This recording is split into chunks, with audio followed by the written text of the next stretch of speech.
چطور سوالا؟ امتحان کدام امتحان است مضمون؟ مضمون فیزیک. سوالا واقعا آسان بود، تمامش هم حل فیزیک خب کردیم، بسیار تمام شده. سخت است. نه آسان است، به نظر من بسیار آسان است.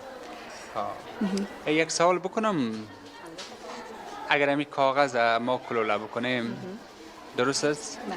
این خاصیت کیمیاییش است یا خاصیت فیزیکیش است که کاملا جمع میشه و خود تغییر میده تا حدی؟ به نظرم خاصیت فیزیکی شاید باشه. خب اگر بسوزانیم؟ خاصیت کیمیایی. خب بسیار تشکر. چند سوال حل کردین؟ ما تمامش حل کردیم، خلاص شده. خلاص است. چند نمره بودین شما؟ ما هشتم.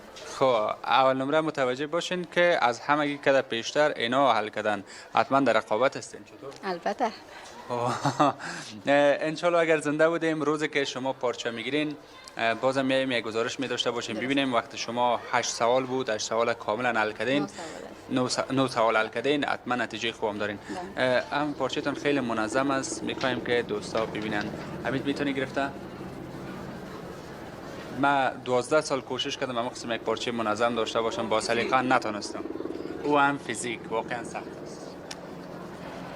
چیزی که خیلی سخت است این فرمولک هاست در فیزیک و یا در مکتب خواندن فرمولک هاست که واقعا امیال من میفهمم، یک تعداد میفهمم چی میگم. بسیار تشکر. پیام دارین برای مردم؟ پیام ممی است که همیشه متوجه درس‌های خود باشند و یک صلح آرامی در افغانستان بیاید تا بتوانند تمام دخترها در هر بخش عصری که بخواید کامیاب باشد پیشرفت. بسیار تشکر. قابلش نیست.